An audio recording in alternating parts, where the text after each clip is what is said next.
तो पिछले पार्ट में हमने देखा था कि यहाँ पर जिंग ने जोशियान के थॉट को हरा दिया था। बेसिकली ये थॉट मो के अंदर जोशियान ने ही सेट किया था। अब उसे हराने के बाद वो जिंग की हर बात मानने लगा था। वैसे साथ ही हमने ये भी देखा था कि याओ इन सभी से कहती है कि मुझे यहाँ से चलना चाहिए, लेकिन तभी जिंग उसे रोक लेता है। अब इस पार्ट की स्टार्टिंग पिछले पार्ट के आगे से ही होती है। कहानी की शुरुआत में हम जोशियान को देखते हैं जो कि कह रही थी कि मुझे पहले से ही शक था कि कुछ तो गड़बड़ है और ये चीज मैं बहुत पहले नोटिस कर चुकी हूँ। लगता है अब मुझे ही वहाँ पर जाना होगा और इतना कहकर अब वो वहाँ से निकल पड़ती है। इसके बाद सीन चेंज हो जाता है और हम आ जाते हैं यहाँ जिंग के पास। यहाँ पर उसने याओयिन को रोका था। अब याओयिन कहती कि क्या हुआ, तुमने मुझे यहाँ पे क्यों रोका है? तो इस पर जिंग रुकते रुकते कहता है कि अगर तुम मेरी बात मानो तो प्लीज यहाँ से मत जाओ। अब ये सुनकर याओयिन थोड़ी सी शॉक हो जाती है। वो कहती है कि ये तुम क्या कह रहे हो, मैं यहाँ पर नहीं रुक सकती, ये मेरा घर है। लेकिन ये बात सुनकर जिंग कहता है कि नहीं, ये बात झूठ है, वो भी तुम्हारा घर नहीं है। मगर अब जोशियान कहने लगती है कि मैं तुम पर भरोसा क्यों करूं। तभी येरेन आगे आती है और कहती है कि तुम जिंग पर भरोसा नहीं कर सकती पर मुझ पर तो कर सकती हो ना। ये सही कह रहा है, ये हमारा घर नहीं है, हम मॉर्टल्स हैं और हम अर्थ से हैं। ये लोग तुम्हें यहाँ पर पकड़ कर ले आए हैं और उन्होंने तुम्हारी याददाश्त मिटा दी। इसी कारण से तुम्हें कुछ भी याद नहीं है, वरना हमने बहुत सारा टाइम साथ में बिताया था। लेकिन अभी याओयिन तो मान ही नहीं रही थी, उसे वहाँ से जाना तो था और वो जानती थी कि जोशियान उसका इंतजार कर रही होगी। अब वो कहती कि वो सब वहाँ पर नहीं रुक सकती और इसके बाद वहाँ से चली जाती है। फिर ये लोग बात करने लगते हैं कि नहीं भी यहाँ से जल्द निकलना होगा, क्योंकि इतनी देर तक याओयिन वहीं नहीं पहुँची है, तो शायद जोशियान यहाँ आती होगी। अब उन्हें यहाँ से निकलना था, तभी मो की आवाज आती है। वो कहता है कि मास्टर, मैं आपकी मदद कर सकता हूँ यहाँ से जल्दी निकलने में। और इसके बाद वो उसकी तरफ देखते हैं। अभी वो अपने फ्लाइंग बीस्ट मोड में आ चुका था। हम देखते हैं कि उसके पंख भी और वो उनके जरिए उड़ भी सकता है। और फिर वो उन सभी से कहता है कि आप लोग मेरे ऊपर आकर बैठ जाइए, मैं आपको बहुत कम टाइम में यहाँ से बाहर निकाल दूंगा। अब वो चारों उसके ऊपर बैठ जाते हैं और मुंह आगे बढ़ जाता है। इसके बाद अब सीन चेंज हो जाता है और हम दूसरी तरफ याओयिन के पास आ जाते हैं। अभी याओयिन पूरी स्पीड में आगे बढ़ रही थी, तभी आसमान में रोशनी दिखाई देती है और उसके बाद जोशियान भी वहाँ पर आ जाती है। अब जोशियान याओयिन को अकेला देखकर बिल्कुल भी शॉक नहीं थी, जैसे कि उसे पहले से सब कुछ पता हो।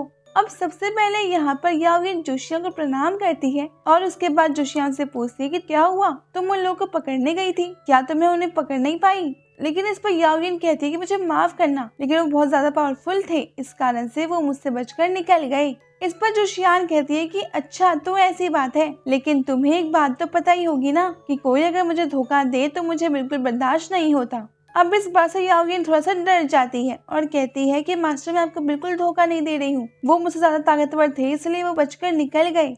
अब ये सुनकर जोशियान कहती कि चलो ये तो अच्छी बात है, लेकिन मैं उन लोगों को छोड़ूंगी नहीं, वो मुझसे बचकर कहीं नहीं जा सकती।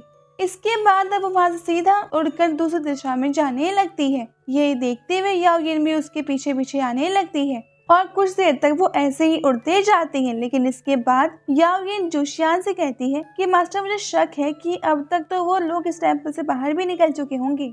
अब ये बात सुनकर जोशियान रुक जाती है और कहती है कि देखो, मैंने तुम्हें पहले ही कहा था कि मुझे बिल्कुल नहीं पसंद कोई अपना मुझे धोखा दे और मुझे अभी थोड़ा शक हो रहा है।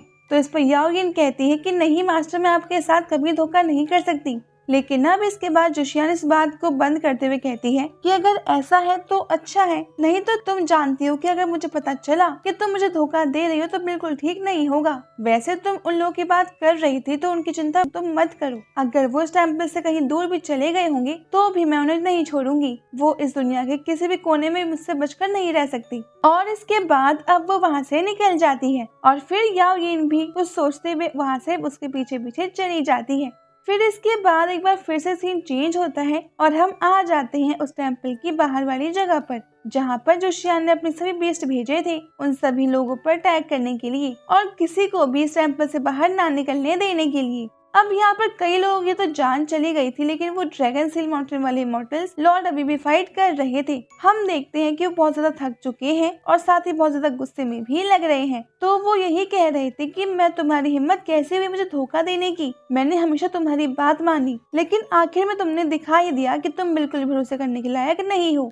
वैसे ये सब जोशियान तो कह रहे थे वो। अब हम देखते हैं कि वो भी एक बीस्ट से फाइट कर रहे हैं और वो बीस्ट बहुत ज्यादा ताकतवर है। वो इमॉर्टल लॉर्ड पर भारी पड़ रहा था। हम ये भी देखते हैं कि वो इतना ताकतवर था कि अकेले ही उन्हें दूर फेंक रहा था और इस अकेले बीस्ट के कारण ही वो बहुत ज्यादा थक चुके थे। वैसे इमॉर्टल लॉर्ड ने पहले ही यहाँ के बहुत सारे बीस्टों को खत्म कर दिया है। ये आखिरी वाला बीस्ट बचा था, लेकिन अब इमॉर्टल लॉर्ड बहुत ज्यादा गुस्से में आकर उसे बहुत तेज पंच मारते हैं, जिसकी वजह से वो बीस्ट भी वहीं पर खत्म हो जाता है। अब इसके बाद वहाँ पर एंट्री होती है फेरी लेडी की। वो यहाँ पर आते ही इमॉर्टल लॉर्ड पर हंसने लगती है। वो कह रही थी कि अरे वाह, वक्त के साथ साथ आपने तो अपना दुश्मन भी बड़े कर लिए। आप तो जुशियान से दुश्मनी करने के बारे में सोच रहे हो। मुझे लगा नहीं था कि आप अभी मुझे यहाँ पर जिंदा मिल पाओगी। अब यहाँ पर इमॉर्टल लॉर्ड उसे देखकर बहुत गुस्से में थे। वो कहते हैं कि तुम यहाँ पर क्या कर रही हो, और देखो ये अनजान बनने के नाटक मेरे सामने तुम मत ही करना। मैं जानता हूँ कि तुम भी जोशियान से बदला लेना चाहती हो। ये तो बस तुम थोड़ी कमजोर हो, इसलिए कुछ नहीं कर पा रही हो।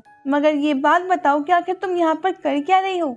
अब इमॉर्टल लॉर्ड की बात सुनकर फेलिटी फिर से हंसने लगती है और उसके बाद तभी ये पार्ट ये पे खत्म हो जाता है। अब आपको ये वीडियो पसंद आई है, प्लीज इसे लाइक कर दीजिएगा और चैनल को सब्सक्राइब जरूर से कर लेना। अब मिलते हैं आपसे अगले वीडियो में, तब तक के लिए बाय बाय, टेक केयर।